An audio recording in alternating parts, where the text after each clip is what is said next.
122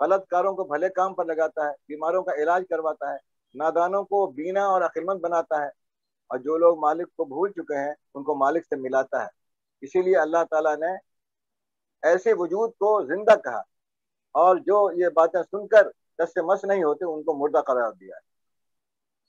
اور اللہ نے گمراہی کو موت اور ہدایت کو زندگی سے تعبیر کیا ہے، اور قرآن میں کئی جگہ کہا گیا ہے انک لا تسمع الموتى وذلک انک لا تسمع الموتى، آپ مردہ لوگوں کو نہیں سنا سکتے ہیں، یعنی وہ بظاہر تو جسمانی لحاظ سے زندہ ہے لیکن وہ اصل روحانی لحاظ سے مردہ ہو چکے ہیں، ان کے اندر اب کوئی نمو نہیں رہ گیا ہے، وہ بڑھ نہیں سکتے، آگے نہیں بڑھ سکتے، لہٰذا وہ مردہ ہے۔ اور اسی رکوع میں 124 نمبر کی آیت بہت اہم ہے، جسے اللہ ہدایت دینا چاہتا ہے اس کا راستہ اسلام کے لیے کھول دیتا ہے، اور جسے گمراہ کرنا چاہتا ہے اس کا سینہ بھینچ دیتا ہے، دل تنگ کر دیتا ہے، اسے لگتا ہے کہ کہیں اس کی روح آسمان میں اڑ رہی ہے۔ یہاں پر حاکم، مستدرک اور بحقی شعب الایمان میں عبداللہ بن مسعود صلی اللہ علیہ وسلم کی روایت ہے، جب یہ آیت نازل ہوئی تو صحابہ کرام نے نبی صلی اللہ علیہ وسلم سے اس کا مطلب پوچھا۔ آپ نے فرمایا اللہ تعالیٰ مومن کے دل میں ایک روشنی ڈال دیتا ہے جس سے وہ اس کا دل حق بات کو دیکھنے، سمجھنے اور قبول کرنے کے لیے کھل جاتا ہے، اور خلاف حق سے نفرت اور وحشت ہونے لگتی ہے، یہ اسی کی علامت ہے، اور اس کی شخص کی ساری رغبت آخرت اور اس کی نعمتوں کی طرف ہو جاتی ہے۔ دنیا کی بیجا خواہشات اور فانی لذتوں سے اس کا دل گھبراتا ہے، اور موت کے آنے سے پہلے ہی وہ موت کی تیاری کرنے لگتا ہے۔ اس کے مقابلے میں دل تنگ ہونے کا مطلب یہ ہے کہ اس دل میں حق اور بھلائی کے لیے کوئی راستہ نہیں رہتا، اللہ کا ذکر سنتے ہی اسے وحشت ہونے لگتی ہے، اور کفر و شرک کی باتیں سننے سے میں اس کا دل لگتا ہے۔ صحابہ کرام کو شرح صدر حاصل تھا، اس لیے شکوک و شبہات بہت کم پیش آئے۔ تنگ دل والے افراد بحث و مباحثہ کے ذریعے حقیقت کو پانا چاہتے ہیں، دراصل وہ حقیقت کو پانا نہیں چاہتے بلکہ حقیقت کو الجھانا چاہتے ہیں۔ فلسفی کو بحث کے اندر خدا ملتا نہیں، شور کو سلجھا رہا ہے اور سرا ملتا نہیں۔ کذالک یجعل اللہ الرجس علی الذین لا یؤمنون، اس طرح اللہ تعالیٰ گندگی ڈال دیتا ہے ان کے دل میں جو ایمان نہیں لاتے ہیں۔ آگے ترجمہ فرمائیے۔ جی بسم اللہ الرحمن الرحیم۔ اے انسان اور جنات کی جماعت، کیا تمہارے پاس تم میں سے ہی پیغمبر نہیں آئے تھے جو تم سے میرے احکام بیان کرتے اور تم کو اس آج کے دن کی خبر دیتے؟ وہ سب عرض کریں کہ ہم اپنے اوپر اقرار کرتے ہیں، اور ان کو دنیاوی زندگی نے بھول میں ڈال رکھا، اور یہ لوگ اقرار کرنے والے ہوگے کہ وہ کافر تھے۔ یہ اس وجہ سے ہے کہ آپ کا رب کسی بستی والوں کو کفر کے سبب ایسی حالت میں ہلاک نہیں کرتا کہ اس بستی کے رہنے والے بے خبر ہو، اور ہر ایک کے لیے ان کے اعمال کے سبب درجے ملے گے، اور آپ کا رب ان کے اعمال سے بے خبر نہیں ہے، اور آپ کا رب بالکل غنی اور رحمت والا ہے۔ اگر وہ چاہے تو تم سب کو اٹھا لے اور تمہارے بعد جس کو چاہے تمہاری جگہ آباد کر دے، جیسا کہ تم کو ایک دوسری قوم کی نسل سے پیدا کیا ہے۔ جس چیز کا تم سے وعدہ کیا جاتا ہے وہ بے شک آنے والی ہے، اور تم عاجز نہیں کر سکتے۔ کہ آپ یہ فرما دیجئے کہ اے میری قوم، تم اپنی حالت پر عمل کرتے رہو، میں بھی عمل کر رہا ہوں، تو اب جلد ہی تم کو معلوم ہو جاتا ہے کہ اس عالم کا انجام کس کے لیے نافع ہوگا۔ یہ یقینی بات ہے کہ حق تلفی کرنے والوں کو کبھی فلانا ہوگی۔ اور اللہ تعالیٰ نے جو کھیتی اور مواشی پیدا کیے ہیں، ان لوگوں نے اس میں سے کچھ حصہ اللہ کا مقرر کیا ہے، اور بزعم خود کہتے ہیں کہ یہ تو اللہ کا ہے اور یہ ہمارے معبودوں کا ہے۔ تو جو چیز ان کے معبودوں کی ہوتی ہے وہ تو اللہ کی طرف نہیں پہنچتی، اور جو چیز اللہ کی ہوتی ہے وہ ان کے معبودوں کی طرف پہنچ جاتی ہے۔ کیا برا فیصلہ وہ کرتے ہیں۔ اسی طرح بہت سے مشرکین کے خیال میں ان کے معبودوں نے ان کی اولاد کے قتل کرنے کو مستحسن بنا رکھا ہے تاکہ وہ ان کو برباد کر دے، اور تاکہ ان کے دین کو ان پر مشتبہ کر دے۔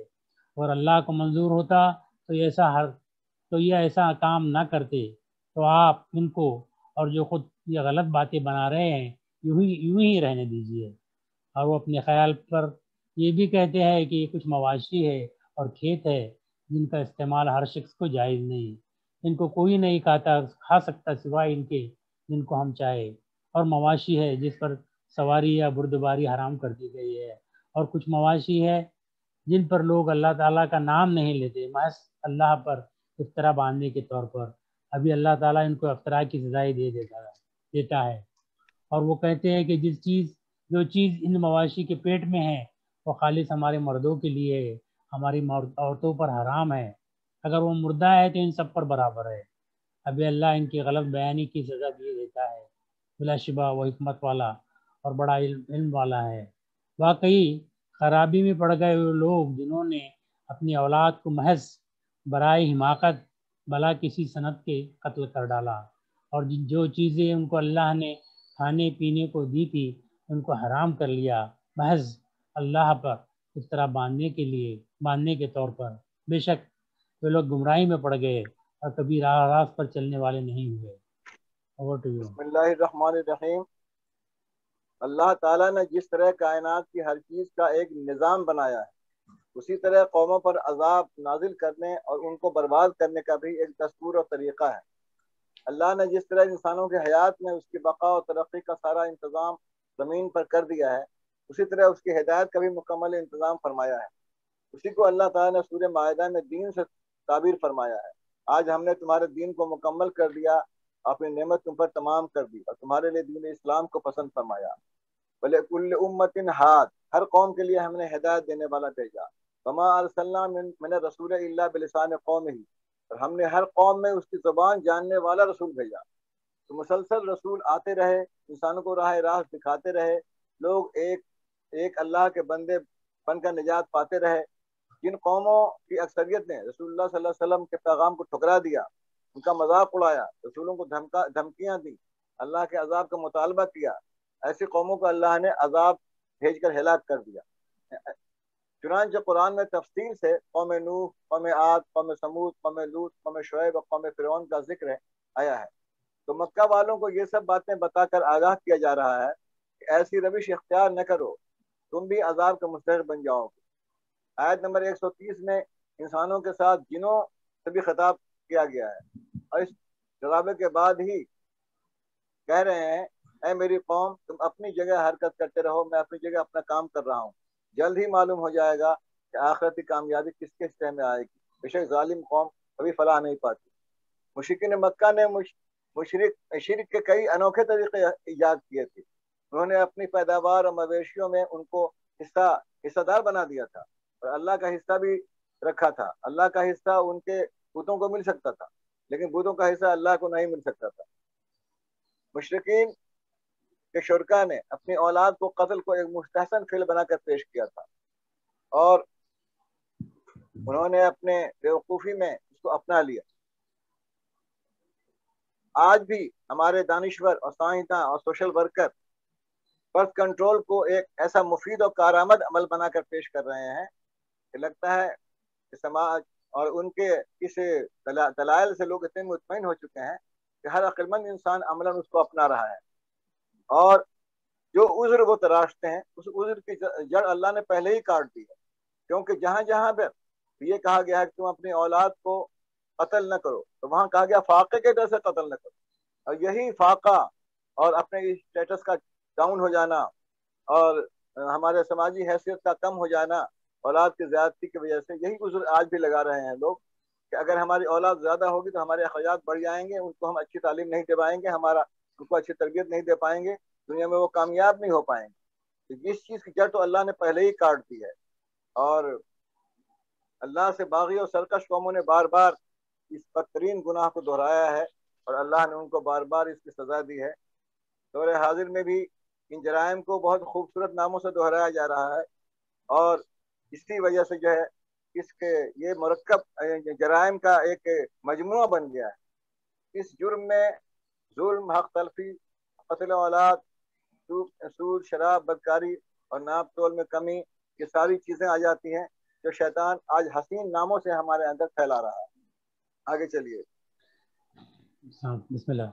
وہی ہے جس نے باغات پیدا کیے، وہ بھی جو ٹٹیوں پر چڑھائے جاتے ہیں اور وہ بھی جو چٹیوں پر نہیں چڑھائے جاتے ہیں، اور کھجور کے درخت اور کھیتی جن میں کھانے کی چیزیں مختلف طور کی ہے، اور زیتون اور انار جو باہم ایک دوسرے سے ملتے جلتے بھی ہے اور ایک دوسرے سے جدا مشابہ بھی نہیں ہوتے۔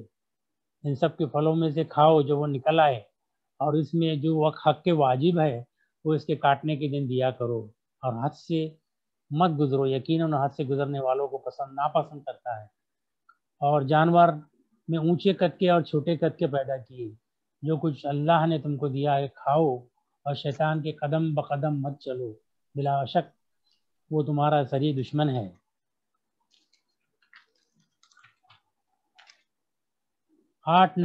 پیدا کیے 8 نر و مادہ، یعنی بھیڑ میں 2 قسموں اور بکری میں 2 قسم۔ آپ کہہ دیجئے کہ اللہ نے ان دونوں نروں کو حرام کیا ہے اور دونوں مادہ کو، یا اس کو جس کو دونوں مادہ پیٹ میں لیے ہوئے ہے۔ تم مجھ کو کسی دلیل سے تو بتاؤ اگر تم سچے ہو۔ اور اونٹ میں 2 قسم اور گائے میں 2 قسم۔ آپ کہیے کہ اللہ تعالیٰ ان دونوں نروں کو حرام کیا ہے یا دونوں مادہ کو، یا اس کو جس کو دونوں مادہ پیٹ میں لیے ہوئے ہے؟ کیا تم حاضر تھے جس وقت اللہ تعالیٰ نے تم کو حکم دیا؟ تو اس سے زیادہ کون ظالم ہوگا جو اللہ تعالیٰ پر بلا دلیل جھوٹی تہمت لگائے تاکہ لوگوں کو گمراہ کرے؟ یقیناً اللہ تعالیٰ ظالم لوگوں کو راستہ نہیں دکھلاتا۔ اور جزاک اللہ۔ بسم اللہ الرحمن الرحیم۔ اس رکوع میں اللہ جل شانہ نے اپنی ان 2 قسموں کی نعمتوں کا ذکر فرمایا ہے جن سے مشرکین مکہ رات دن فائدہ اٹھا رہے تھے، اور رب کائنات کی یہ دونوں نعمتیں بلا کسی طلب اور استحقاق کے ان کو حاصل تھی۔ کتنا رحمدل فیاض اور اعلیٰ ظرف ہے وہ مالک جس نے ہماری غذائی ضرورتیں پوری کی، سخاوت اور دریا دلی کی حد کر دی۔ پھل اور اس کے باغات، اوپر چڑھنے والی بیلیں اور زمین پر پھیلنے والی بیلیں، کھجور، زیتون، انار اور ان کی ہزاروں قسمیں، پھر طرح طرح کے جانور جو سواری اور غذائے کام آتے ہیں، انواع و اقسام کے غذائیں اور سہولیات۔ لیکن مکہ والے بجائے اس کے کہ اللہ کا شکر ادا کرتے اور اللہ کی ان بے شبہ نعمتوں میں معبودان باطل بلکہ وہ ان اللہ کی بے شبہ نعمتوں میں معبودان باطل کا حصہ لگانے لگے، اور جس رب کائنات نے ان کو یہ نعمتیں عطا کی تھی خود اس کو اور اس کی مخلوقات کو فراموش کر دیا۔ حالانکہ انہیں بار بار یاد دلایا جا رہا تھا کہ پھلوں کو توڑنے اور فصلوں کو کاٹنے کے دن مسکینوں، مجبوروں، یتیموں، لاچاروں کا حق نکالو، اور ان نعمتوں میں اسراف نہ کرو کہ تمہارے کتے بلیوں کے لیے عمدہ غذائیں ہوں اور عوام الناس بھوکی مرے، اور تم اپنی دولت اور عمارت کا روب جمانے کے لیے اپنے ہی جیسے بدقماش احباب کی محفلیں جماؤ، شراب و کباب کا کھیل کھیلو، اور عوام الناس کو آدھی روٹی بھی نہ ملے۔ اسی لیے اللہ تعالیٰ نے فصل اور پھلوں کے ذکر کے بعد فرمایا فآتوا حقہ یوم حصادہ، اس میں اس کا حق ادا کرو۔ تو مفسرین نے دونوں باتیں بتائی ہیں، یا تو پھلوں کا حق ادا کرو یا اللہ کا حق ادا کرو اس کے کاٹنے کے دن، اور اسراف نہ کرو۔ انہ لا یحب المسرفین، بے شک اللہ تعالیٰ فضول خرچی کرنے والوں کو پسند نہیں فرماتا۔ اور مویشیوں کے ذکر کے بعد فرمایا کلوا مما رزقکم اللہ ولا تتبعوا خطوات الشیطان، کھاؤ اس چیز کو جو اللہ نے تمہیں عنایت کیا ہے روزی میں سے، اور شیطان کے قدموں کی پیروی نہ کرو۔ انہ لکم عدو مبین، وہ تمہارا کھلا دشمن ہے۔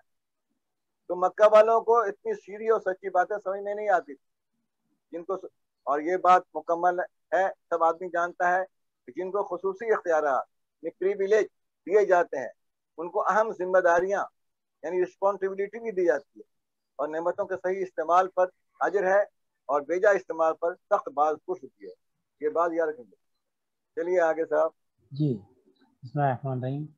آپ کہہ دیجئے کہ جو کچھ احکام بذریعہ وہی میرے پاس آئے ان میں تو میں کوئی حرام نہیں پاتا کسی کھانے والے کے لیے جو اس کو کھائے، مگر یہ کہ وہ مردار ہو یا بہتا ہوا خون ہو یا سور کا گوشت ہو، کیونکہ وہ بالکل ناپاک ہے، یا جو شرک کا ذریعہ ہو کہ غیر اللہ کے لیے نامزد کر دیا گیا ہو۔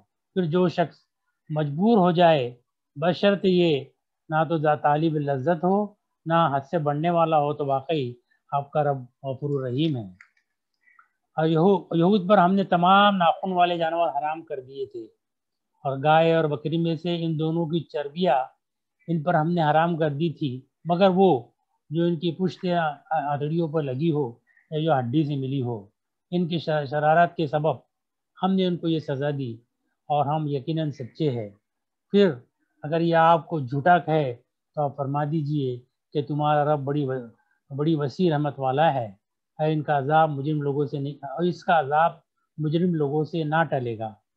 یہ مشرکین یوں بھی کہیں گے کہ اگر اللہ تعالیٰ کو منظور ہوتا تو نہ ہم شرک کرتے، نہ ہمارے باپ دادا، اور نہ ہم کسی چیز کو حرام کہہ سکتے۔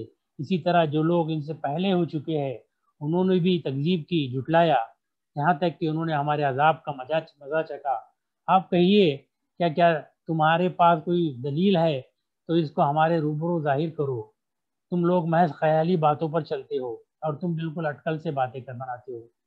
آپ کہیے کہ بس پوری حجت اللہ کی رہی، پھر اگر وہ چاہتا تو تم سب کو راہ راست پر لے آتا۔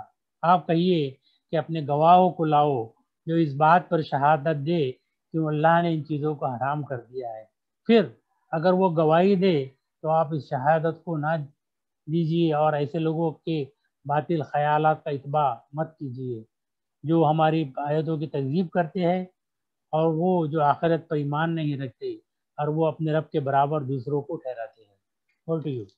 بسم اللہ الرحمن الرحیم۔ اس رکوع میں 128 نمبر کی جو آیت ہے اس بیمار ذہنیت کو اجاگر کر رہی ہے جس سوچ کے لوگ ہر زمانے میں رہے ہیں، اور وہ اپنی ساری بدکاریوں کو اللہ کے سر مٹ دیتے ہیں۔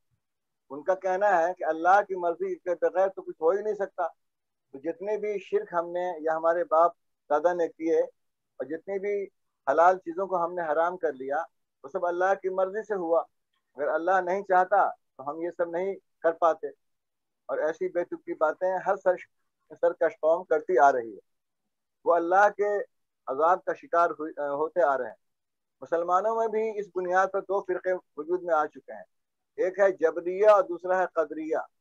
قدریہ جو مشرکین مکہ کی طرح ہر فعل کو خدا کی مرضی سے جوڑ دیتے ہیں، اور جبریہ جو انسان کو ہر فعل پر قادر سمجھتے ہیں۔ کسی کام کے کرنے سے قبل انسان کو اختیار ہے کہ وہ کرے یا نہ کرے، اور اللہ نے اس کے سامنے خیر و شر کے دروازے کھول رکھے ہیں، لیکن جب کوئی کام ہو جائے تو اس کو ہمیں تقدیر ماننا پڑتا ہے کہ وہ اس کے مقدر میں لکھا تھا، مشیت ایزی ایسی ہی تھی، اس لیے وہ کام ایسا ہوا۔ اس میں اور اس طرح کہنا کہ سارے افعال جو انسانوں کے ہیں وہ اللہ کے حکم سے ہو رہے ہیں، یہ غلط ہے۔ قرآن کی کئی آیتوں میں بتایا گیا ہدیناہ النجدین، ان کو ہمیں دونوں راستے بتا دیے ہیں، اور اللہ اختیار جیسی یعنی ہم نے ایک طاقت اور پاور دیا ہے انسانوں کو۔ دو چیزیں، خود مختاری اور عمل کی آزادی، یہ کسی مخلوق کو نہیں سوائے انسانوں کو، وہ اس سے کام لے کر دونوں میں جو خیر ہے اس کو پہچان سکتا ہے۔ ابراہیم علیہ السلام سے رشتہ جوڑنے والی 3 قومیں تھیں، مشرکین مکہ، یہود و نصارہ، لیکن ابراہیم علیہ السلام کی شریعت کو انہوں نے منمانی طور پر تبدیل کر لیا تھا، کچھ حلال چیزوں کو حرام، کچھ حرام چیزوں کو حلال کر لیا تھا۔ اسی سلسلے میں جب سورہ توبہ کی آیت نازل ہوئی اتخذوا احبارهم ورهبانهم اربابا من دون اللہ، تو انہوں نے اپنے علماء اور درویشوں کو اللہ کی جگہ اپنا رب بنا لیا۔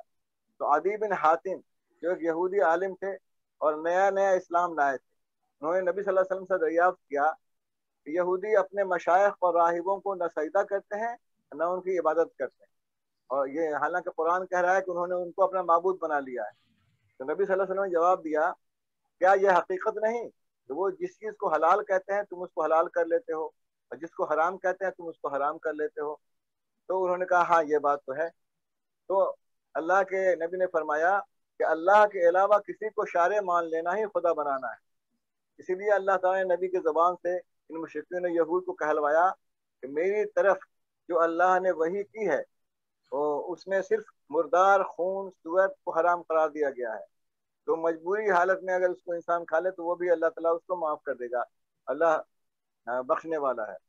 اور اللہ نے خود فرمایا ہے کہ ہم نے یہودیوں پر بطور سزا کے ناخن والے جانور گائے بکری وغیرہ کی چربی حرام کر دی، پھر تم نے اس میں اور چیزیں کس طرح شامل کر دی؟ آگے چلیے۔ بسم اللہ الرحمن الرحیم۔ کہو آؤ میں سناؤں جو چیزیں تم پر تمہارے رب نے حرام کی ہے، وہ یہ ہے کہ تم کسی چیز کو اس کا شریک نہ ٹھہراؤ، اور ماں باپ کے ساتھ حسن سلوک کرو، اور اپنی اولاد کو غریبی کے اندیشے سے قتل نہ کرو، ہم ہی تم کو بھی روزی دیتے ہیں اور ان کو بھی، اور بے حیائی کے کاموں کے پاس نہ پھٹکو، خواہ ظاہر ہو یا پوشیدہ، اور جس چیز کو اللہ نے حرام کیا اس کو قتل نہ کرو مگر حق پر۔ یہ باتیں ہیں جن کی اللہ خدا نے تمہیں ہدایت فرمائی ہے تاکہ تم سمجھو۔ اور یتیم کے مال کے پاس نہ پھٹکو بجز اس طریقے سے کہ جو اس کے لیے بہتر ہو، یہاں تک کہ وہ سن رشد کو پہنچ جائے، اور ناپ تول انصاف کے ساتھ پوری کرو۔ ہم کسی جان پر اس کی استطاعت سے زیادہ بوجھ نہیں ڈالتے، اور جب تم بولو تو عدل کی بات بولو، خواہ کوئی تمہارا قرابت داری ہو، اور اللہ کے عہد کو پورا کرو۔ یہ چیزیں ہیں جن کی اس نے تمہیں ہدایت فرمائی تاکہ تم یاد دہانی حاصل کرو، اور یہ کہ یہی میرا سیدھا راستہ ہے، تو اس کی پیروی کرو اور دوسری پگڈنڈیوں پر نہ چلو کہ وہ تمہیں اس کی راہ سے الگ کر دے۔ یہ باتیں ہیں جن کی تمہیں ہدایت فرمائے تاکہ اس کے غضب سے بچو۔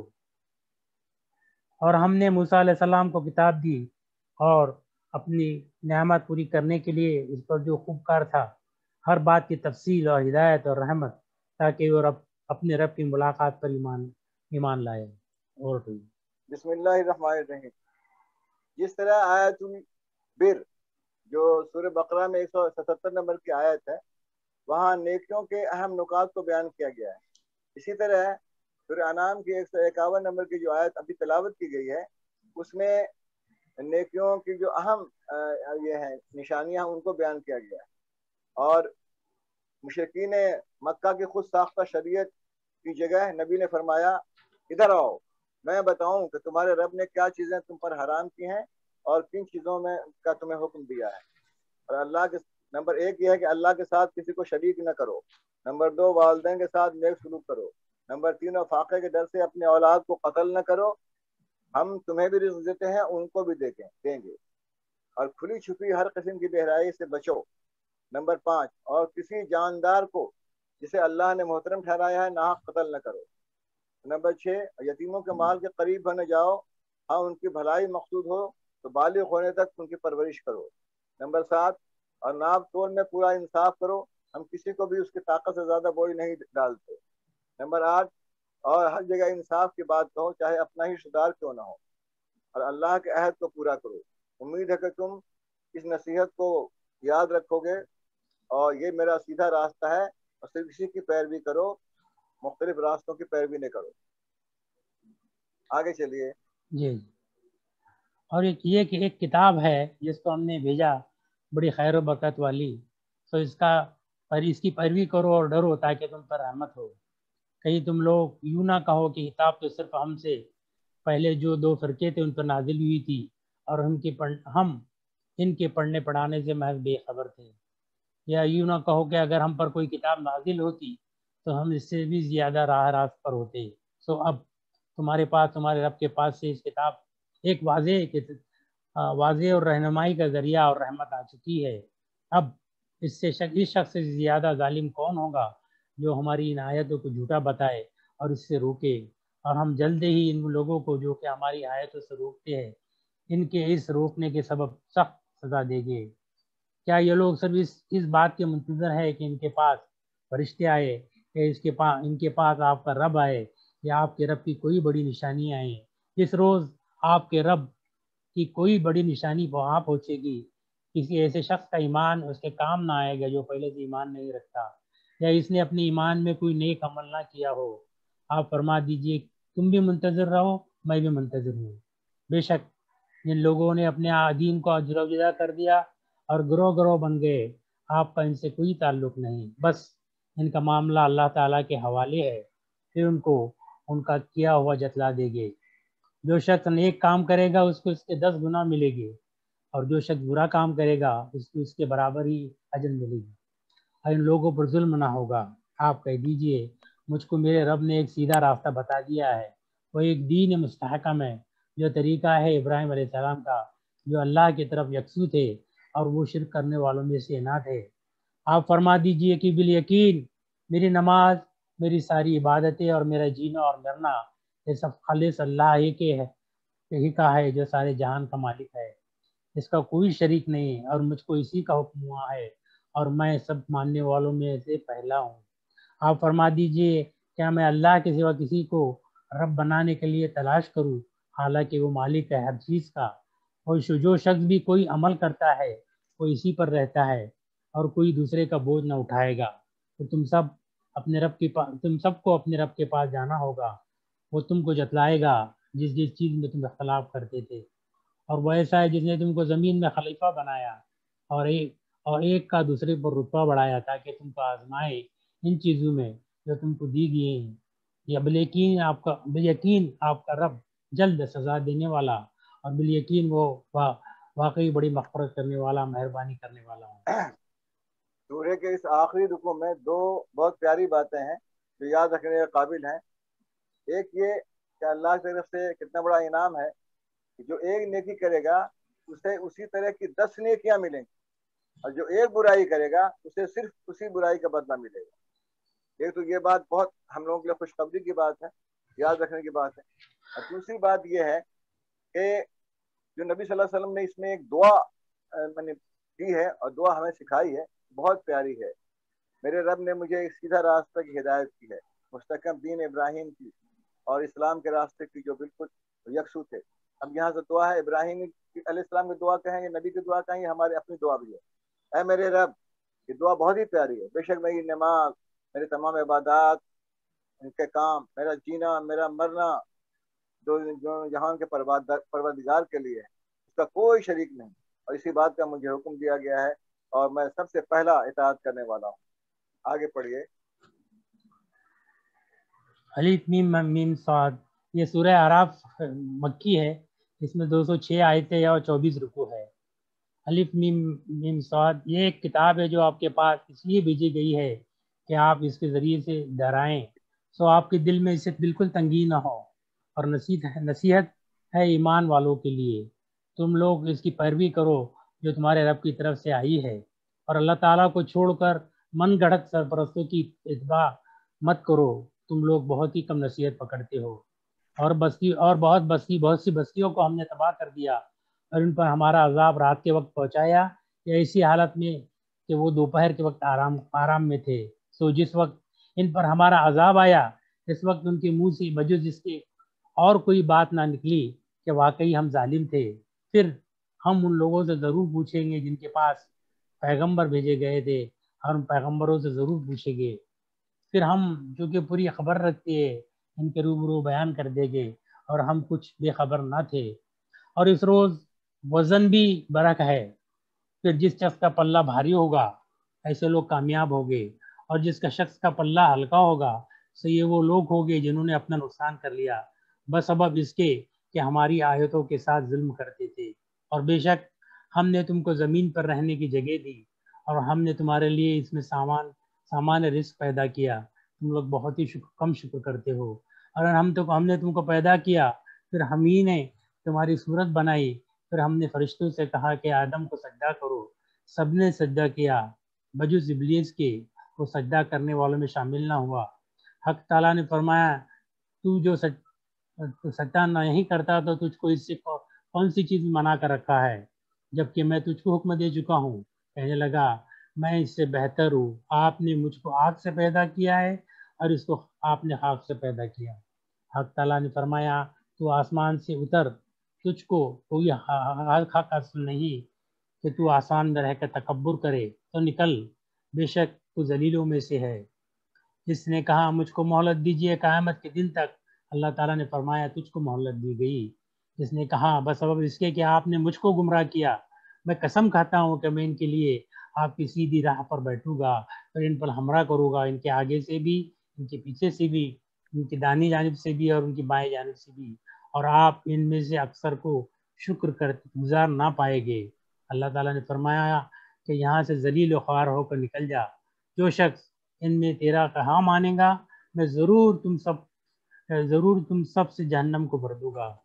اور ہم نے حکم دیا کہ اے آدم تم اور تمہاری بیوی جنت میں رہو، پھر جس جگہ چاہو دونوں کھاؤ، اور درخت کے پاس مت جانا ورنہ تم ظالموں میں شمار ہو جاؤ گے۔ پھر شیطان نے ان دونوں کے دلوں میں وسوسہ ڈالا تاکہ ان کی شرمگاہیں جو ایک دوسرے کے سے پوشیدہ تھی دونوں کے روبرو بے پردہ کر دیا، اور کہنے لگا کہ تمہارے رب نے تم دونوں کو اس درخت سے کسی سبب سے منع نہیں فرمایا مگر اس وجہ سے کہ تم دونوں کہیں فرشتے ہو جاؤ یا کہیں ہمیشہ زندہ رہنے والوں میں سے ہو جاؤ، اور ان دونوں کے ربوت کی قسم کھا لی کہ یقین جانیے میں تم دونوں کا خیر خواہ ہوں۔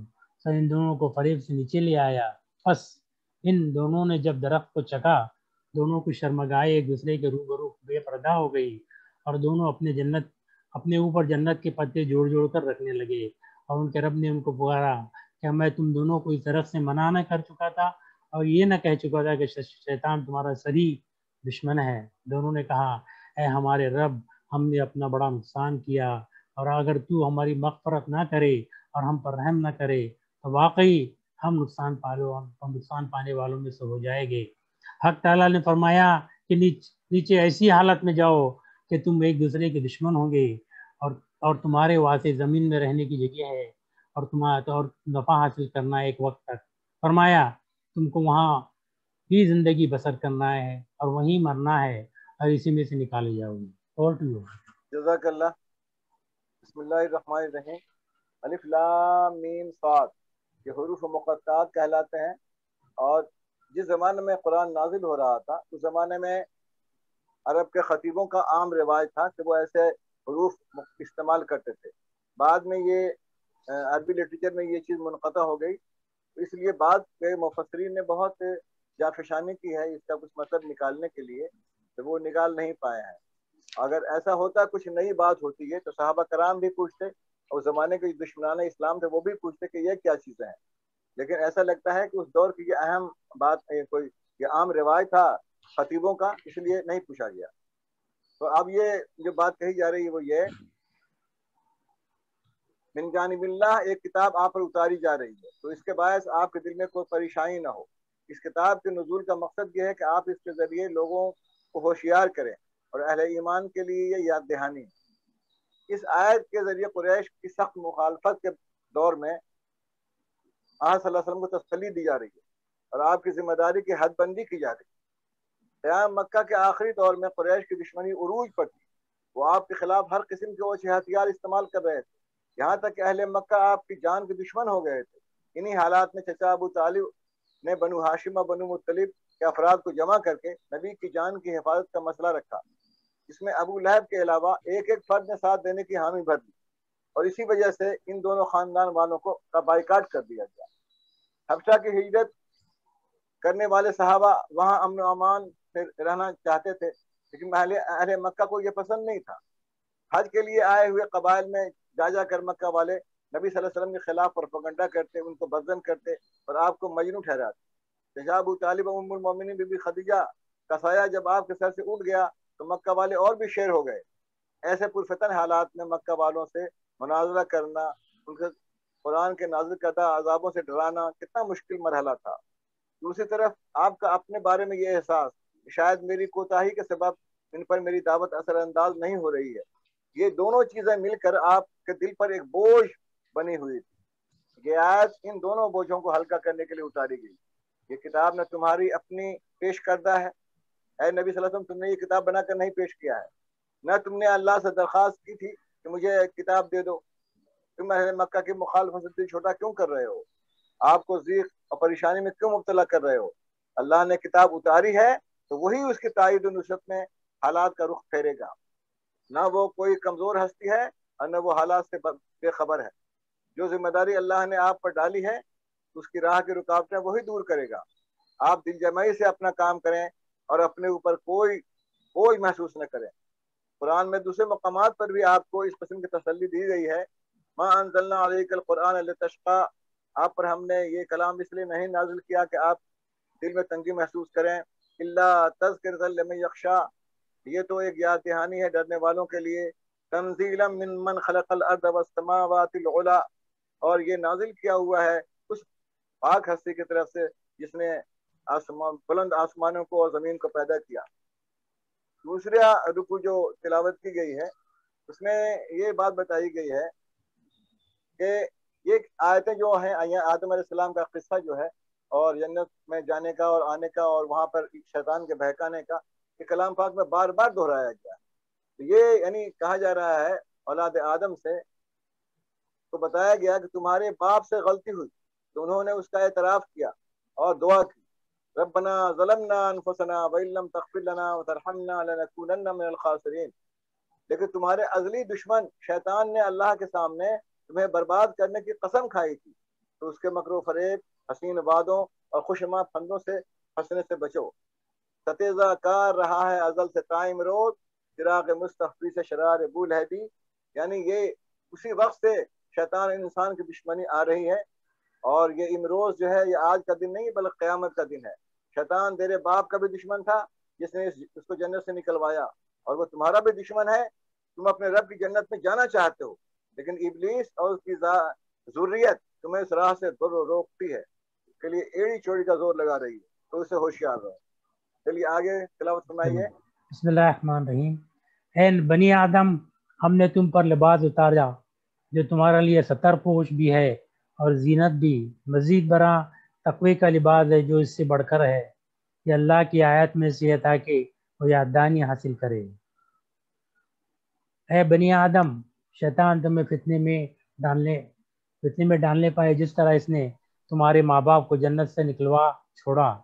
ان کے لباس اتروا کر ان کو ان کے سامنے بے پردہ کر دے، وہ اس کا جتھا تم کو وہاں سے تاڑتا ہے جہاں سے تم ان کو نہیں تاڑتے، اور ہم نے شیطان کو ان لوگوں کا رفیق بنا دیا ہے جو ایمان سے محروم ہے۔ اور جو لوگ کسی بے حیائی کا ارتکاب کرتے ہیں کہتے ہیں ہم نے تو اسی طریق پر اپنے باپ دادا کو پایا ہے، اور خدا نے ہمیں اسی کا حکم دیا ہے۔ کہہ دو اللہ تعالیٰ کبھی بے حیائی کا حکم نہیں دیتا۔ کیا تم لوگ اللہ پر وہ تہمت جوڑتے ہو جس کے باب میں تم کو کوئی علم نہیں ہے؟ کہہ دو اللہ تعالیٰ نے ہر معاملے میں قسط کا حکم دیا ہے، اور یہ کہ مسجد کے پاس اپنا رخ اسی کی طرف کرو اور اسی کو پکارو، اسی کے لیے اطاعت کو خاص کرتے ہو، اور جس طرح اس نے تمہارا آغاز کیا اسی طرح تم لوٹو گے۔ ایک گروہ کو اس نے ہدایت بخشی اور ایک گروہ پر گمراہی مسلط ہو گئی۔ انہوں نے اللہ کے سوا شیطان کو اپنا دوست بنایا اور گمان یہ رکھتے کہ ہدایت پر ہے۔ اے بنی آدم، ہر مسجد کی حاضری کے وقت اپنا لباس پہنو، کھاؤ پیو، البتہ اسراف نہ کرو، خدا اسراف کرنے والوں کو پسند نہیں کرتا۔ بسم اللہ الرحمن الرحیم۔ پچھلے رکوع میں آدم و ابلیس کا قصہ بیان ہوا، اور یہ بتایا گیا کہ شیطان کے چکر میں پھنس کر جب آدم و حوا نے جنتی پھل کھا لیا تو ان کا لباس چھن گیا اور وہ عریاں ہو گئے، جنتی درختوں کے پتوں سے اپنا سطر ڈھانکنے لگے۔ یعنی انسان کے اندر سطر پوشی اور حیا فطری اور جبلی ہے، بلکہ اس کی خمیر میں شامل ہے۔ فرمانے باری ہے، میں نے انہیں بہت سی نعمتوں کے ساتھ ساتھ لباس جیسی نعمت عطا کی جو تمہارے سطر پوشی کرتی ہے، موسم کے اثرات سے بچاتی ہے، تمہاری تزئین و آرائش کا سامان بنتی ہے۔ جیسا کہ نبی صلی اللہ علیہ وسلم نے دعا سکھلائی ہے، الحمدللہ الذی کسانی ما اواری بہی عورتی و اتجملو بہی، یعنی اللہ تعالیٰ کا شکر ہے کہ جس نے ہمیں کپڑا پہنایا اور جس کے ذریعے سے ہم اپنے صدر کو ڈھکتے ہیں اور اس سے ہم خوبصورتی حاصل کرتے ہیں۔ جسمانی لباس کے 3 فوائد بتائے گئے ہیں: سطح ڈھانکنا، خوبصورتی آرائش حاصل کرنا اور موسم کے اثرات سے بچانا۔ اللہ تعالیٰ جسمانی لباس کے ساتھ ساتھ روحانی اور باطنی لباس بھی اللہ نے اتارا ہے، اور وہ ہے تقوی۔ ولباس التقوی ذالک خیر، اور تقوی کے لباس وہ سب سے بہتر ہے۔ باطنی لباس کو اپنائے بغیر جسمانی لباس کے فائدے بھی حاصل نہیں ہو سکتے۔ بہت سے لوگ جسمانی لباس پہن کر بھی ننگے ہی رہتے ہیں، کیونکہ جسمانی لباس سے ان کے وقار میں اضافہ ہونے کے بجائے ان کی رعونت اور تکبر اور بدتماشی میں ہی اضافہ ہوتا ہے۔ تقوی کا لباس 3 احساسات کا مرکب ہے۔ علامہ فراہی کے شاگرد امین حسن اصلاحی صاحب نے اس کی تشریح کیا ہے: The dress of taqwa is a compound of 3 feelings. First is the modesty, shyness and shame. Second is fear of Allah. And third one is the responsibility of obedience. میں تقوی جو ہے وہ 3 چیزوں سے مرکب ہے۔ ایک پہلی چیز یہ ہے اس میں کہ شرم و حیا ہے، پہلی چیز ہے تو انسان کے اندر کافی مقدار میں عنایت کی۔ دوسری چیز جو ہے وہ اللہ کا خوف ہے، خشیت الہی ہے، اور تیسری چیز جو ہے وہ جو ہم بندے ہیں تو اپنی عبودیت کا احساس کہ ہم ڈیوٹی جو ہمیں دی گئی ہے وہ ہم کتنا کر پا رہے ہیں نہیں کر پا رہے ہیں، اس کا جاگتا ہوا احساس. تو آپ اس لحاظ سے نبی صلی اللہ علیہ وسلم کو دیکھ لیجئے. نبی صلی اللہ علیہ وسلم کے بارے میں صحابہ کرام کا احساس تھا کہ آپ کماری لڑکیوں سے بھی زیادہ حیادار، آپ کی خشیت اور خوف خدا کا تو کیا کہنا، اس کو تو ناپا تولا نہیں جا سکتا ہے. اور احساس عبودیت اور ذمہ داری کے لیے سورہ کہف کی یہ آیت کافی ہے. فَلَعَلَّكَ بَاخِعٌ نَفْسَكَ عَلَىٰ آثَارِهِمْ إِن لَّمْ يُؤْمِنُوا بِهَٰذَا الْحَدِيثِ أَسَفًا. ایسا لگتا ہے کہ آپ اپنے آپ کو ان کے غم میں ہلاک کر لیں گے اگر وہ قرآن پر ایمان نہیں لائیں گے.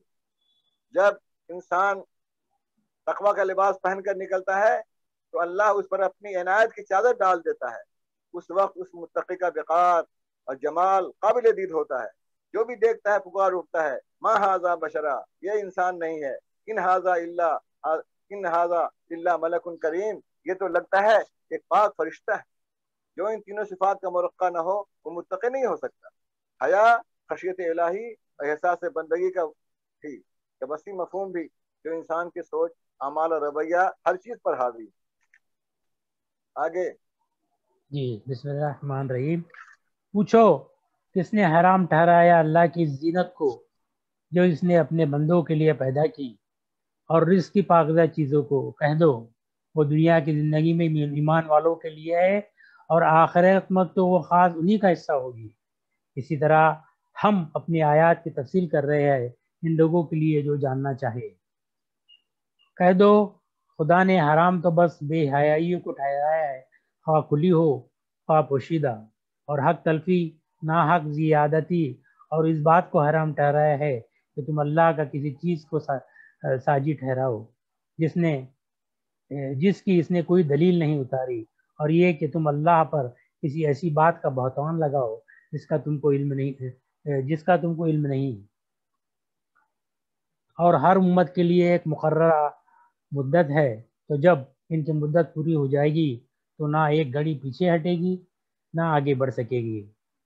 اے بنی آدم، اگر تمہارے پاس تمہیں میں سے رسول آئے تم کو میری آیات سناتے تو جو ڈرا اور جس نے اصلاح کر لی ان کے لیے نہ کوئی خوف ہوگا نہ وہ غمگین ہوں گے. اور جو میری آیات کو جھٹلائے گے اور تکبر کر کے ان سے اعراض کرے گے وہی دوزخ والے ہیں، اسی میں ہمیشہ رہیں گے. تو ان سے بڑھ کر ظالم کون ہوگا جو اللہ پر جھوٹ بہتان باندھے یا اس کی آیات کو جھٹلائے. ان لوگوں کو ان کے نوشے کا حصہ پہنچے گا، یہاں تک کہ جب ان کے پاس ہمارے فرشتے ان کی روح قبضہ کرنے آئیں گے تو ان سے پوچھیں گے کہ اللہ کے سوا جن کو تم پکارتے تھے کہاں ہے؟ وہ جواب دے گے وہ تو سب ہم سے کھوئے گئے. یہ خود اپنے خلاف گواہی دیں گے کہ لا ریب وہ کفر میں رہے. حکم ہوگا جاؤ پڑو دوزخ میں ان امتوں کے ساتھ جو تم سے پہلے جنوں اور انسانوں میں سے گزری. جب کوئی امت داخل ہوگی اپنی ساتھی امت پر لعنت کرے گی، یہاں تک جب سب اس میں اکٹھے ہو لیں گے ان کے پچھلے اگلوں کے بارے میں کہیں گے کہ اے ہمارے رب، یہی لوگ ہیں جنہوں نے ہم کو گمراہ کیا، تو ان کو دوہرا عذاب نازل کیجیے. ارشاد ہوگا تم سب کے لیے دوہرا ہے پر تم جانتے نہیں. ان کے اگلے اپنے پچھلوں سے کہے گے تم کو بھی تو ہم پر کوئی فضیلت حاصل نہیں ہوئی تو تم بھی اپنے کیے کی پاداش میں عذاب چکو. بسم اللہ الرحمن الرحیم. آیت نمبر 34 میں ارشاد باری ہے ہر امت کے لیے ایک مقررہ مدت ہے، جب اس کی مدت پوری ہو جائے گی تو وہ نہ ایک گھڑی پیچھے پلٹ سکے گی اور نہ آگے بڑھ سکے گی. فی الوقت یہ خطاب تو مشرکین مکہ سے ہے، تاہم اللہ کی یہ عام سنت ہے کہ افراد کے لیے وقت مقررہ کا حساب مقرر ہے، وہ منٹوں گھنٹوں اور دنوں کا ہے اور برسوں کا ہے. لیکن قوموں کا اجل مسمہ جو ہے وہ برسوں سے بڑھ کر صدیوں تک جا سکتا ہے، اور قوموں کی مدت کار کو ختم کرنے کا فیصلہ ان کی ایمانی اور اخلاقی صلاحیت کے فقدان کے مطابق ہوتا ہے. جب بھی کسی قوم نے انبیاء کی دعوت کو ٹھکرایا، ان سے لڑے جھگڑے، ان کی بدکاریوں کو چھوڑ کر اللہ کے بندگی کرنے پر تیار نہ ہوئے، اپنی بدکاریوں کو چھوڑ کر اللہ کی بندگی پر تیار نہیں ہوئے، تو وہ قوم مغضوب علیہ ہو گئی. اور اللہ کی یہ سنت اب بھی کائنات پر جاری ہے۔ بہت سی قوموں کے نشانات اس طرح مٹ گئے ہیں گویا وہ دنیا میں تھے ہی نہیں، جس طرح مشرک مکہ کی تاریخ کہ وہ تاریخ کا ایک حصہ بن چکے ہیں۔ اور آج جو قومیں بغاوت و سرکشی، بدکاری، ظلم و فساد فی الارض کی راہ پر چل رہی ہیں، وسائل زندگی کی فراوانی نے ان کو خدا کی پکڑ اور آخرت کی جزا سے بے نیاز کر دیا ہے، وہ بھی کشاں کشاں اپنے انجام کی طرف جا رہی۔ انا بطش ربک لشدید انہ هو یبدئ ویعید وهو الغفور الودود ذو العرش المجید فعال لما یرید۔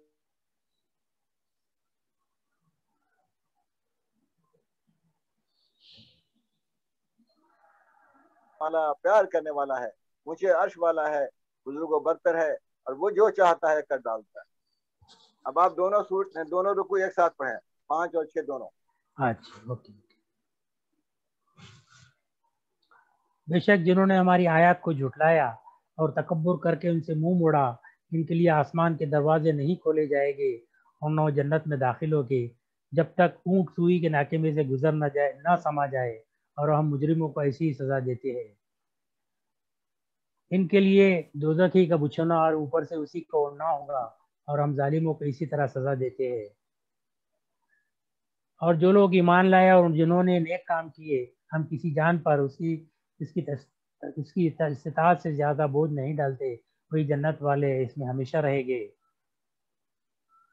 اور ان کے سینے کی ہر خلش ہم کھینچ لیں گے، ان کے نیچے نہریں بہ رہی ہوگی، اور وہ کہیں گے کہ شکر کا سزاوار ہے وہ اللہ جس نے اس چیز کی ہدایت بخشی۔ اگر اللہ نے ہمیں ہدایت نہ بخشی ہوتی، ہم تو ہدایت پانے والے نہ بنتے۔ ہمارے رب کے اس رسول بالکل سچی بات لے کر آئے، اور ان کو پیغام دیا جائے گا کہ یہی وہ جنت ہے جس کے تم اپنے اعمال کے صلے میں وارث ٹھہرائے گئے ہو۔ اور جنت والے دوزخ والوں کو پکار کر پوچھیں گے کہ ہم سے تو جو کچھ ہمارے رب نے وعدہ کیا تھا ہم نے ان کو بالکل سچا پایا، کیا تم نے بھی جو کچھ تمہارا رب نے تم سے وعدہ کیا تھا اس کو سچا پایا؟ وہ جواب دیں گے ہاں۔ تو ایک منادی کرنے والا ان کے بیچ میں پکارے گا کہ اللہ کی لعنت ہو ظالموں پر، ان پر جو اللہ کی راہ سے روکتے اور اس میں کجی پیدا کرنا چاہتے ہیں، وہ آخرت کے منکر ہے۔ اور ان کے درمیان پردے کی دیوار ہوگی، اور دیوار کی برجیوں پر کچھ لوگ ہوں گے جو ہر ایک کو ان کی علامات سے پہچانیں گے، اور وہ اہل جنت کو پکار کر کہیں گے کہ آپ پر اللہ کی رحمت و سلامتی ہو۔ وہ اس میں ابھی داخل نہیں ہوئے ہوں گے لیکن متوقع ہو گے۔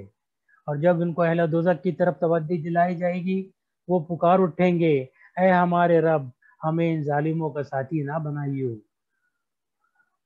اور برجیوں والے کچھ اشخاص جن کو وہ ان کی علامت سے پہچانتے ہوگے آواز دے گے، کہیں گے کہ کیا کام آئی تمہاری جمعیت اور تمہارا وہ سارا گھمنڈ جو تم کرتے تھے؟ کیا یہی ہے وہ لوگ جن کے بعد میں تم قسمیں کھا کھا کر کہتے تھے کہ یہ کبھی اللہ کی کسی رحمت کے سزاوار نہیں ہو سکتے؟ داخل ہو جنت میں، اب نہ تم پر کوئی خوف ہے نہ تمہیں کوئی غم لاحق ہوگا۔ اور دوزخ والے جنت والوں کو آواز دیں گے کہ پانی یا ان چیزوں میں سے جو اللہ نے تمہیں بخش رکھی ہے کچھ ہم پر بھی کرم فرماؤ۔ وہ جواب دے گی کہ اللہ نے یہ دونوں چیزیں کافروں کے لیے حرام کر رکھی ہے۔ ان کے لیے جنہوں نے اپنے دین کو کھیل تماشا بنایا ہے، جن کو دنیا کی زندگی میں نے دھوکے میں ڈال رکھا، بس آج ہم ان کو نظر انداز کر دیں گے جس طرح انہوں نے اپنے اس دن کی ملاقات کو بھلائے رکھا، اور جیسا کہ ہماری آیت کا انکار کرتے تھے۔ اور ہم نے ان کو ایک ایسی کتاب پہنچا دی جس کی تفصیل ہم نے علم قطعی کی بنیاد پر کی ہے، ہدایت رحمت بنا کر ان لوگوں کے لیے جو ایمان لائے۔ یہ لوگ بس اس کی حقیقت کے مشاہدے کے منتظر ہے، جس روز اس کی حقیقت سامنے آئیں گی تو وہ لوگ جنہوں نے اس کو پہلے نظر انداز کیے رکھا بول اٹھے گے کہ بے شک ہمارے رب کے رسول بالکل سچی بات لے کر آئے تھے، تو ہے کوئی ہمارے سفارشی کہ ہماری سفارش کرے، یا ہے کوئی صورت کہ ہم دوبارہ لوٹائے جائے کہ اس سے مختلف عمل کرے جو پہلے کرتے رہے تھے۔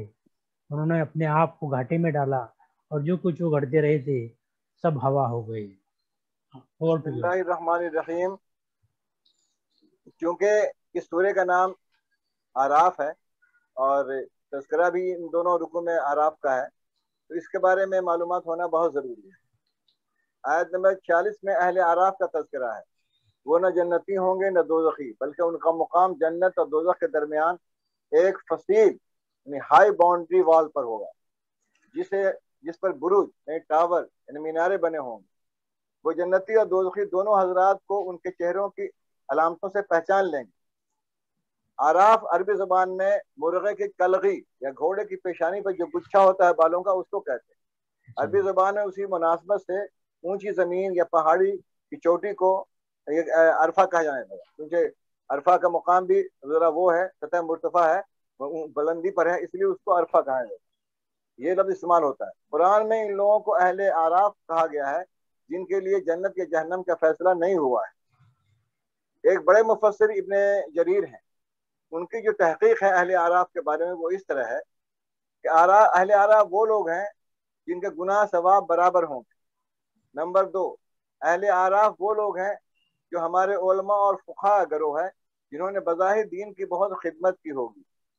نمبر 3، اہل آراف احادیث کے روح سے اہل آراف وہ لوگ ہیں جنہوں نے اپنے ماں باپ کی مرضی کے بغیر جہاد میں حصہ لیا ہوگا اور وہاں وہ کامیاب ہوئے ہوں، یا تو شہید ہوں گے یا غازی بنے ہوں گے، لیکن انہوں نے ماں باپ سے اجازت نہیں لی ہوگی.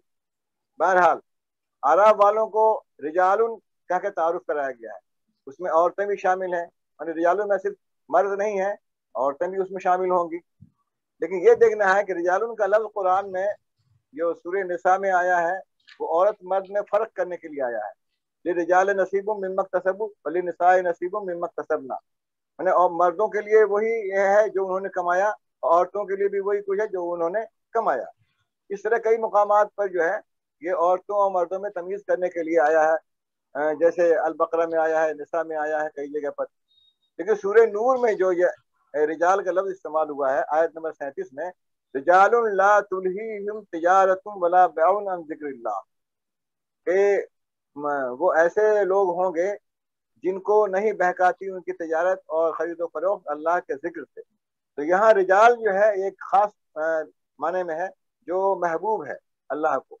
سورہ احزاب میں ہے 23 میں، من المؤمنین رجال صدقوا ما عاہدوا اللہ علیہ ومنہم من ینتصر، کہ اور لوگ مومنین میں سے ایسے لوگ بھی ہیں جنہوں نے اللہ سے کیا ہوا وعدہ سچ کر دکھایا، اور کچھ ایسے ہیں جو انتظار کر رہے ہیں، یعنی کچھ لوگ شہید ہو گئے، کچھ باقی ہیں.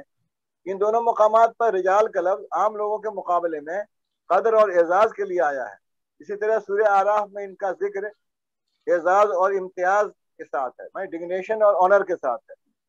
انہوں نے جنتیوں کو سلامتی کی دعا دی اور مبارکبادی پیش کی. پھر ان کے لیے کہا گیا کہ وہ اب تک جنت میں نہیں گئے ہیں لیکن جانے کے خواہش مند ہیں، لالچ ہے ان کو جانے کی وہاں پر. پھر وہ جہنم والوں کی طرف رخ کرتے ہیں تو یوں کہتے ہیں کہ اے ہمارے رب، ان ظالموں کے میں ہمیں شامل مت کرنا. اور جب اللہ ان سے خطاب کرتے ہیں تو ان کو تنبیہ کرتے ہیں کہ تمہارا جتھا تمہارے کام نہیں آیا، تمہارا گھمنڈ تمہارے کام نہیں آیا. قرآن پاک کے ان بیانات سے پتہ چلتا ہے کہ ان کے بارے میں اللہ تعالیٰ کچھ بہترین فیصلہ کرنے والا ہے جو اہل اعراف ہیں.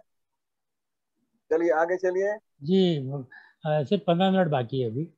بے شک چلیے تمہارا رب، جی ہو جائے گا بے شک تمہارا وہی ہے جس نے آسمانوں اور زمین کو 6 دنوں میں پیدا کیا، پھر وہ عرش پر مطمئن ہوا، ڈھانکتا ہے رات کو دن پر، اور اس کا پوری سرگرمی سے تحقق کرتی ہے. اور اسی نے سورج اور چاند اور ستارے پیدا کیے جو اس کے حکم سے مسخر ہے. آگاہ کہ خلق اور امر اسی کے لیے خاص ہے، بڑا ہی بابرکت ہے اللہ عالم کا رب. آپ رب کو پکارو گڑگڑاتے ہوئے اور چپکے چپکے، بے شک وہ حدود سے تجاوز کرنے والوں کو پسند نہیں کرتا. وہ اور ملک میں اس کی اصلاح کے بعد فساد نہ برپا کرو، اور اسی کو پکارو بیم اور رجا دونوں حالتوں میں. بے شک اللہ کی نیکوکاروں کو اللہ کی رحمت نیکوکاروں سے قریب ہے. اور وہی ہے جو اپنے اوپر اپنے ابر رحمت سے پہلے ہواؤں کو بشارت بنا کر بھیجتا ہے، یہاں تک کہ جو بوجھل بادل کو اٹھا لیتی ہے. ہم اس کو ہانکتے ہیں کسی بے آب و گیا زمین کی طرف اور وہاں پانی برساتے ہیں اور پھر ہم اس سے پیدا کرتے ہیں ہر قسم کے پھول. اس طرح ہم مردوں کو اٹھا کر کھڑا کر دیں گے تاکہ تم یاد دہانی حاصل کرو. اور زرخیز ہاں اور زرخیز زمین کی پیداوار تو خوب اپجتی ہے، اور جس کے رب کے حکم سے جو زمین ناقص ہوتی ہے اس کی پیداوار کمی ہوتی ہے. اسی طرح ہم اپنی آیات مختلف پہلوؤں سے دکھاتے ہیں ان لوگوں کے لیے جو شکر گزار بننا چاہے. اس میں انسان کو زرخیز، جو لوگ ایمان لاتے ہیں اللہ کے کلام کی طرف متوجہ ہوتے ہیں، زرخیز زمین سے تعبیر کی گئی ہے. اور جو لوگ اللہ کی آیات کو سن کر اعراض کرتے ہیں اور بھاگتے ہیں اور اثر نہیں لیتے ہیں، ان کو ناقص زمین کی طرح مثال دی گئی ہے. اور اللہ تعالیٰ فرماتا ہے کہ اس طرح اپنے آیات کو ہم طرح طرح سے سمجھاتے ہیں لوگوں کو. چلیے آگے چلیے. بسم اللہ الرحمن. ہم نے نوح علیہ السلام کو ان کی قوم کی طرف رسول بنا کر بھیجا. اب یہ جو ہے نا، آپ جو ہے ایک ساتھ پڑھیں گے کئی کون کتنا، یہ کون سی سورہ ہے، نمبر کیا ہے اس کا؟ یہ نمبر ہے 59 ہے. نہیں یہ رکوع نمبر، رکوع نمبر اپنا یہ ہے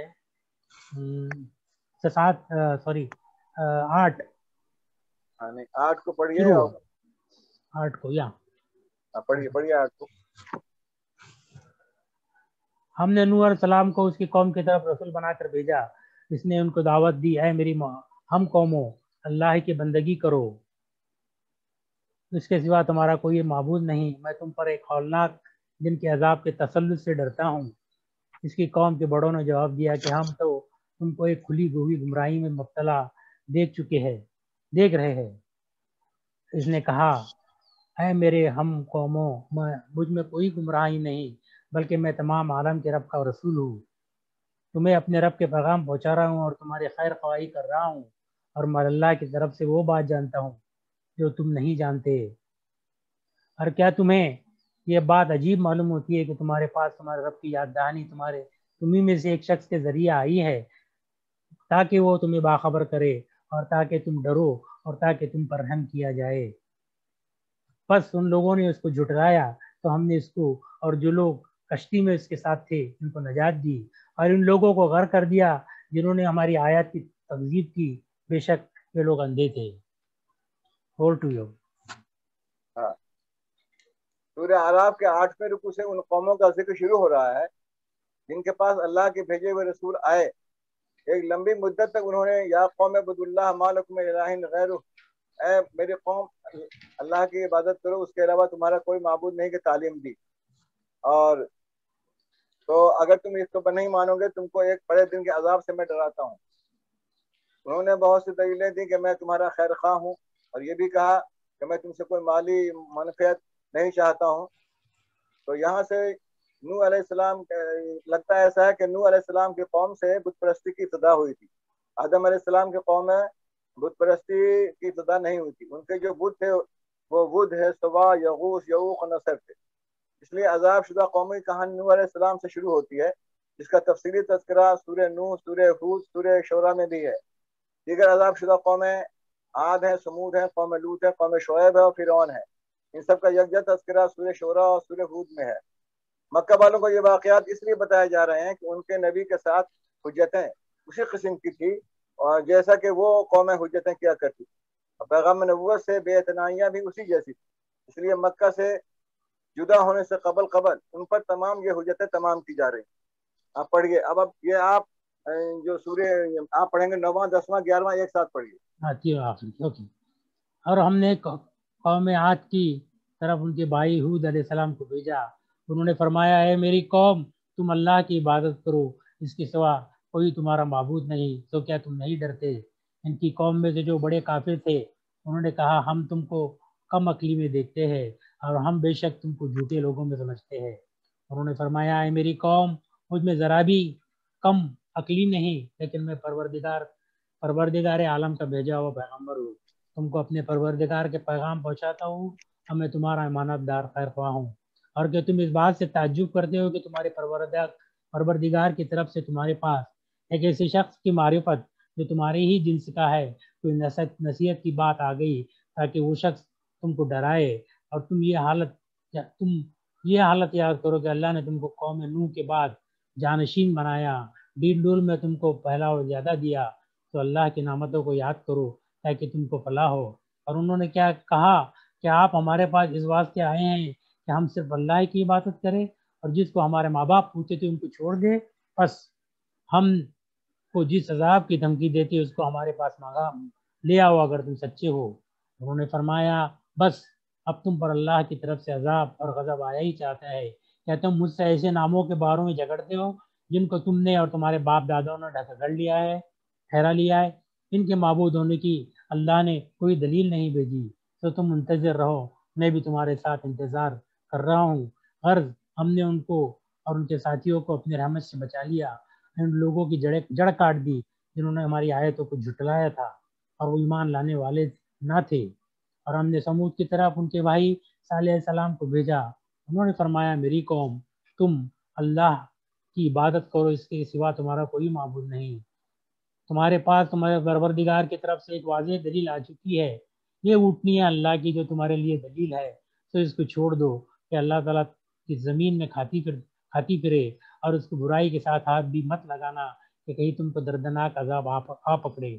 اور تم یہ حالت یاد کرو کہ اللہ تعالیٰ نے تم کو ہاتھ کے بعد جانشین بنایا، تم کو زمین پر رہنے کا ٹھکانہ دیا کہ نرم زمین پر محل بناتے ہو، پہاڑوں کو تراش کر ان میں گھر بناتے ہو، تو اللہ تعالیٰ کی نعمتوں کو یاد کرو اور زمین میں فساد مت پھیلاؤ۔ ان کی قوم میں جو متکبر سردار تھے انہوں نے غریب لوگوں سے جو کہ ان میں سے ایمان لے آئے تھے پوچھا کیا تم کو اس بات کا یقین ہے کہ صالح علیہ السلام اپنی طرف سے بھیجے ہوئے ہیں، کہ صالح علیہ السلام اپنے رب کی طرف سے بھیجے ہوئے ہیں؟ انہوں نے کہا بے شک ہم تو اس پر یقین رکھتے ہیں یہ ان کو دے کر بھیجا گیا ہے۔ وہ متکبر لوگ کہنے لگے تم جس بات پر یقین لائے ہو ہم تو اس کے منکر ہے۔ بس انہوں نے اس اونٹنی کو مار ڈالا اور اپنے پروردگار کے حکم سے سرکشی کی اور کہنے لگے کہ اے صالح جس کی آپ ہم کو دھمکی دیتی ہو اس کو منگوائیے اگر اب پیغمبر ہے۔ بس ان کو زلزلے نے آ پکڑا اور وہ اپنے گھروں میں اوندے کے اوندے پڑے رہ گئے۔ اس وقت صالح علیہ السلام سے منہ موڑ کر چلے اور فرمانے لگے اے میری قوم، میں نے تم کو اپنے پروردگار کا حکم پہنچا دیا تھا اور میں نے تمہاری خیر خواہی کی تھی، لیکن تم خیر خواہوں کو پسند نہیں کرتے۔ اور ہم نے نوح علیہ السلام کو بھیجا جبکہ انہوں نے اپنی قوم سے فرمایا کہ تم ایسا فحش کام کرتے ہو جس کو تم سے پہلے کسی نے دنیا جہان والوں میں سے نہیں کیا۔ تم مردوں کے ساتھ شہوت رانی کرتے ہو عورتوں کو چھوڑ کر، بلکہ تم حد ہی سے گزر گئے ہو۔ اور ان کی قوم سے کوئی جواب نہ پڑا بجز اس کے کہ آپس میں کہنے لگے ان لوگوں کو اپنی بستی سے نکال دو، یہ لوگ بڑے پاک صاف بنتے ہیں۔ تو ہم نے لوط علیہ السلام اور ان کے گھر والوں کو بچا لیا بجز ان کی بیوی کے، وہ انہی لوگوں میں سے رہی عذاب میں رہ گئی، انہی لوگوں میں رہی جو عذاب میں رہ گئے تھے، اور ہم نے ان پر خاص قسم کی بارش برسائی، پس دیکھو تو صحیح ان مجروموں کا انجام کیسا ہوا۔ اور ہم نے مدین کی طرف ان کے بھائی شعیب علیہ السلام کو بھیجا، انہوں نے فرمایا میری قوم تم اللہ کی عبادت کرو، اس کے تمہارا کوئی معبود نہیں، تمہارے پاس تمہارے پروردگار کی طرف سے واضح دلیل آ چکی ہے، بس تم ناپ اور تول پورا کیا کرو اور لوگوں کو ان کی چیزیں کم کر کے مت دو، اور روئے زمین پر اس کے بعد کی اس کی درستی کر گئی ہو فساد مت پھیلاؤ۔ تم سڑکوں پر اس غرض سے مت بیٹھو کہ اللہ پر ایمان لانے والوں کو دھمکیاں دو اور اللہ کی راہ سے روکو اور اس میں کجی کی تلاش میں رہو۔ اور اس حالت کو یاد کرو جب تم کم تھے پھر اللہ نے تم کو زیادہ کر دیا، دیکھو کیسا انجام ہوا فساد کرنے والوں کا۔ اگر تم میں سے کچھ اس حکم پر جس کو دے کر بھیجا گیا ہے مجھ کو بھیجا گیا ہے ایمان لائے ہے اور کچھ ایمان نہیں لائے تو ذرا ٹھہر جاؤ یہاں تک کہ ہمارے درمیان اللہ فیصلہ کر دیا جائے، اور سب فیصلہ کرنے والوں میں سے بہتر ہے۔ اور ان کی قوم کے متکبر سرداروں نے کہا کہ اے شعیب صلی اللہ علیہ وسلم ہم آپ کو اور جو آپ کے ہمراہ ایمان لانے والے ان کو بستی سے نکال دے گے اللہ یہ کہ تم ہمارے مذہب میں پھر آ جاؤ۔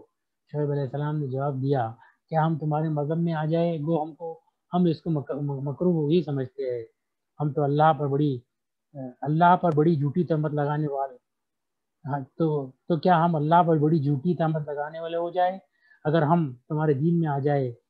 اس کے بعد کہ اللہ نے ہم کو اس سے نجات دی، اور ہم سے ممکن نہیں کہ تمہارے مذہب میں پھر آ جائے، لیکن ہاں یہ کہ اللہ ہی جو ہمارا مالک ہے نے مقدر کیا ہے، ہمارے رب کا علم ہر چیز کو محیط ہے، ہمارا اللہ پر ہی بھروسہ رکھتے ہیں۔ اے ہمارے پروردگار، ہمارے اور ہماری قوم کے درمیان حق کے موافق فیصلہ کر دیجئے، تو سب سے اچھا فیصلہ کرنے والا ہے۔ اور ان کی قوم کے سرداروں نے کہا اگر شعیب علیہ السلام کی راہ پر چلو گے تو بے شک بڑا نقصان اٹھاؤ گے۔ بس ان کو زلزلے نے آ پکڑا، سو وہ اپنے گھروں میں اوندے کے اوندے رہ گئے۔ جنہوں نے شعیب علیہ السلام کی تکذیب کی تھی ان کی یہ حالت ہوگی جیسے ان گھروں میں کبھی بسے ہی نہیں تھے۔ جنہوں نے شعیب علیہ السلام کی تکذیب کی وہی خسارے میں پڑ گئے۔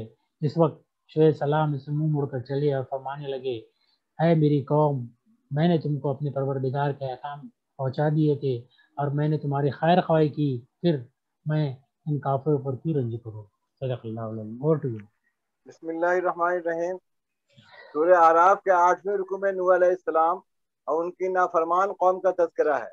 ایمان والوں کو اللہ نے ایک کشتی میں بچا لیا اور سارے نافرمان غرق آب ہو گئے۔ 9ویں رکوع میں ہود علیہ السلام اور ان کی قوم عاد کا ذکر ہے جس پر تیز و تند آندھی کا عذاب آیا۔ 10ویں رکوع میں صالح علیہ السلام اور ان کی قوم سمود کا تذکرہ ہے جو فن تعمیر میں یکتا تھی اور تمدن میں کافی ترقی کی تھی، لیکن اللہ کے رسول کو جھٹلایا تھا۔ آخر ان پر بھی زلزلہ، کڑک اور ہولناک چیخوں کا عذاب آیا اور وہ صفحہ ہستی سے مٹا دیے گئے۔ اسی رکوع میں قوم لوط کا ذکر ہے جو اغلام اور لباطت کے عادی تھے، ان پر اللہ نے ہولناک پتھروں کی بارش کی اور ایمان والوں کے سوا سب ہلاک ہو گئے۔ ان کی پوری آبادی کو تلپٹ کر دیا گیا۔ بحر مردار، ڈیڈ سی یا بحر لوط اس عذاب کی گواہی دے رہا ہے۔ قرآن میں دوسری جگہوں پر قوم فرعون کو بھی اس مغضوب و مردود قوم میں شامل کیا گیا ہے۔ سورہ 11ویں رکوع میں قوم شعیب علیہ السلام کا بیان ہے۔ یہ قوم حجاز کے شمال مغرب میں، فلسطین کے جنوب میں، بحر احمر اور خلیج عقبہ کے کنارے مدین کے مقام پر آباد کی۔ بعض مفسرین کی تحقیق یہ ہے کہ مدین یا مدائن ابراہیم علیہ السلام کے بیٹے تھے جو بی بی ہاجرہ اور بی بی سائرہ کے علاوہ تیسری بی بی قطورہ سے تھے۔ اس بیٹے کی نسل اس علاقے میں آباد ہوئی، چنانچہ ان کی نسل کا اس مقام کا نام مدین پڑ گیا۔ انہی لوگوں کو اصحاب الایکہ بھی کہا گیا۔ یہ ایک تاجر پیشہ قوم تھی اور دولت کمانے کی دھن نے ان کو بے ایمان اور خائن بنا دیا تھا۔ بہت سی دوسری برائیوں کے علاوہ ان کے اندر نمایاں خرابی، ناپ تول میں کمی تھی۔ دنیا کمانے کے ہوس میں وہ اللہ کو بھول گئے تھے اور اس کے رسول کی نصیحتوں کی پرواہ نہیں کرتے تھے۔ دوسری برائی ان کے اندر رہزنی کی تھی۔ نکڑوں میں پر بیٹھ کر وہ مسافروں کو لوٹ لیتے تھے، انہیں ڈراتے دھمکاتے تھے تاکہ ان کے روب اور خوف کی وجہ سے وہ شعیب علیہ السلام کی باتیں نہ سنیں اور نہ ایمان لائیں، جبکہ اللہ تعالیٰ کی طرف سے اس قوم کو خوب نوازا گیا تھا۔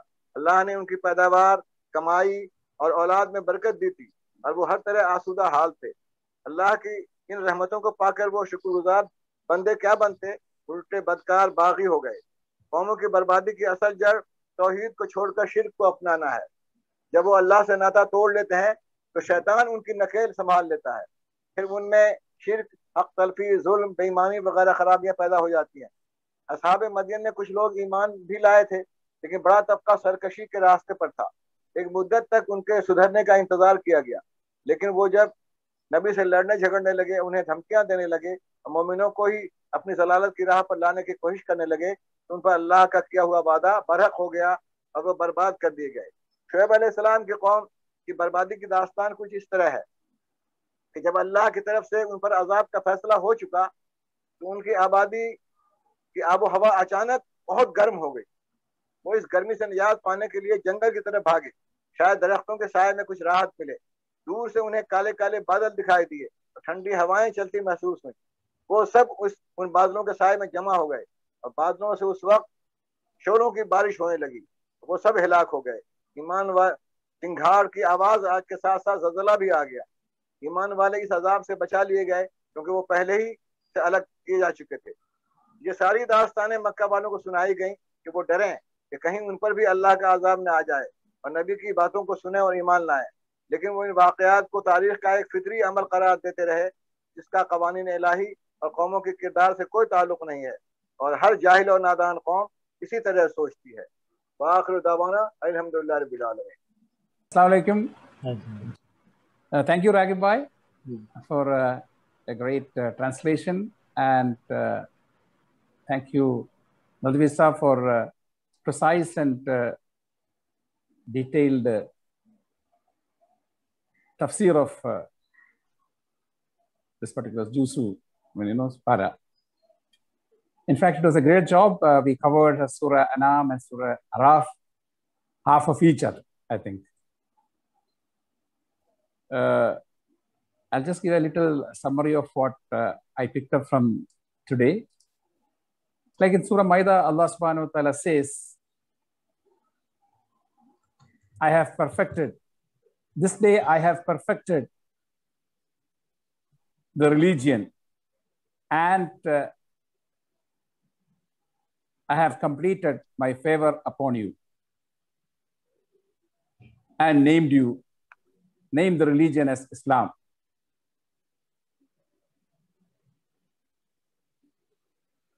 And in this surah, Allah subhanahu wa ta'ala says, Quran is the perfect word of Allah subhanahu wa ta'ala, which is truth and justice. And Allah says, whoever He likes, He will expand his chest or sadr to Islam. And whoever He desires, He will constrict his chest towards Islam. Allah has perfected the word, and the perfect word is truth and justice, and Allah has expanded your chest towards Islam. That means actually like Allah has directed towards the Quran, and it is a great favor Allah has done to you or to us when He has expanded your chest towards the Quran. So as Rasulullah says in the last part of Surah Anam, we should also say that Allah has directed or guided us into the straight path, to the straight religion, which is the religion of Ibrahim alayhi salam, who was a Hanif and not a Mushrikeen. And we should also say that we, submit our salat, our nusuki, our life and our death to Allah subhanahu wa ta'ala. And we are the one who have completely surrendered to Allah subhanahu wa ta'ala. Because it is a great favor that we have been, directed towards the Quran. And all of us have assembled here to learn and understand the Quran. It is actually the greatest ni'mat Allah has given to us. And Allah says the mushrik, or the people who oppose the truth, they always attack the messenger, not the message. They will call the messenger as a fool, as a person who is bewitched, who is a foolish person, and many, many things like that. But whatever they do are nothing but projection of their desire and the customs and tradition which was followed by their ancestors without any guidance. Allah subhanahu wa ta'ala says the correct path is like to worship Allah subhanahu wa ta'ala without ascribing partners to Allah subhanahu wa ta'ala. Be excellent to your parents, ihsan with your parents. Do not kill the children for want of, for fear of poverty. It is Allah who actually gives. Do not actually approach to fahshai, that is abomination or evil things, apparently or in a hiding way. Do not kill a life which Allah has made sacred except for justice. Fulfill your words and covenant and stand up for justice, and do not break the covenant that you made with Allah subhanahu wa ta'ala. This is the straight path. And Allah is Dhul Fadlul Azim, and He is He is full of mercy, and He gives a lot. And Allah says, if you do a good deed, Allah will multiply that into 10. And if you do a bad deed, only to that extent that the deed is done. That means if you do a good deed, you will get 10 points. And if you do a bad deed, only 1 point will be subtracted from that. It is out of Allah's mercy. In other parts, Allah says, He will even multiply to 700 times and without any hisab also. To that extent is the mercy of Allah subhanahu wa ta'ala. Then Allah subhanahu wa ta'ala says, each person is responsible for his job or his deeds. Nobody can be responsible for your deed, nor you can be responsible for somebody's deed. You are responsible. Individual responsibility has been fixed. Then Allah subhanahu wa ta'ala says and concludes in the Surah An'am that man is created as a trustee, as a Khalifa in the earth. And Allah will raise some above the other. And the purpose of it is to test the people. Like if you are given a higher status, you should not suffer from pride or arrogance. You should actually fulfill your obligation to Allah as well as to the people in the way that Allah has ordained. And if you are in a lower position, you should not feel jealousy to the people that is above you. You also have to fulfill your obligation as defined by Allah subhanahu wa ta'ala to Allah as well as to your fellow being. So the purpose of creation is actually a test here. And we are the deputies of Allah subhanahu wa ta'ala, and we have to live by the dictate of Allah subhanahu wa ta'ala. And Surah Araf starts, with the story of Shaitan and Adam alayhi salam. And, when actually Shaitan was asked to prostrate before Adam alayhi salam, what did he say? I will not do, because you have created me from fire and you have created man from clay, and I am superior. In fact, this racism was started by Shaitan, a feeling of superiority or arrogance, which Islam totally negates. So he has basically gone against the command of Allah subhanahu wa ta'ala. See, Shaitan, after doing that, does he seek forgiveness of Allah subhanahu wa ta'ala? He doesn't do. What does he say? He says, Allah, you have actually misguided me or made me astray. He is putting the blame on Allah subhanahu wa ta'ala for that. What about Adam? Adam alayhi salam, when he does a mistake, he seeks forgiveness from Allah subhanahu wa ta'ala. See the difference? Shaitan out of arrogance says, you have led me astray to Allah subhanahu wa ta'ala, and he is not seeking forgiveness. Whereas Adam alayhi salam, who is actually like the most divine creature, like man has been created as divine, even above the angels. So the quality is, when you make a mistake, seek forgiveness of Allah subhanahu wa ta'ala. And when you make a mistake, you don't seek forgiveness of Allah subhanahu wa ta'ala, then you are in fact actually showing satanic tendencies basically. Man, there are people who feel that actually I am right, others are to be blamed. That's not the case. When you make a mistake, genuinely seek forgiveness. At the same time, you should forgive others also. When somebody seeks you should seek forgiveness from Allah as well as from your fellow being. Like Allah says, if you don't show mercy to your fellow being, you don't show mercy to Allah subhanahu wa ta'ala. If you don't forgive your fellow beings, Allah will not forgive you. So seeking forgiveness and forgiving others is a very important attribute, which actually makes you a noble being. Unlike Shaitan, who is arrogant, who actually doesn't do that. When you find the Shaitan is asking Allah subhanahu wa ta'ala to give him a life till the last day, so that he will stand ambush and then he will, mislead you. Even Shaitan asks Allah subhanahu wa ta'ala. Just see, there are a lot of people today who don't even acknowledge Shaitan, Allah subhanahu wa ta'ala. You see, they are even worse than, Shaitan. Shaitan knows everything has to come from Allah, and he makes dua to Allah subhanahu wa ta'ala. You understand? It's a very important thing. Like even Shaitan asks Allah subhanahu wa ta'ala. The people who don't ask Allah subhanahu wa ta'ala, who don't acknowledge the wahdaniyat of Allah subhanahu wa ta'ala, they are even worse than, Shaitan, because they are actually taking their own desire as their God. See, this is a very important thing we have to learn. So seeking forgiveness is a very, very important thing, which makes you noble and which makes you, loving in front of Allah subhanahu wa ta'ala. Then Allah subhanahu wa ta'ala says about the raiment that Allah has actually sent down. Shyness or covering your fitra, your private parts is actually a fitra of you, and Allah has sent down the dress. So you have to have modesty. Shamelessness is totally against the fitra of mankind. Allah considers you are basically a unit of a spiritual being as well as a material. You are a combination of spirituality and materialism. The material dress is actually your, there is a dress for the physical body as well as there is a dress for the spiritual body. For the physical body, it is the dress that you wear, and actually for your spiritual body, taqwa is actually the dress. So attaining taqwa is very, very important.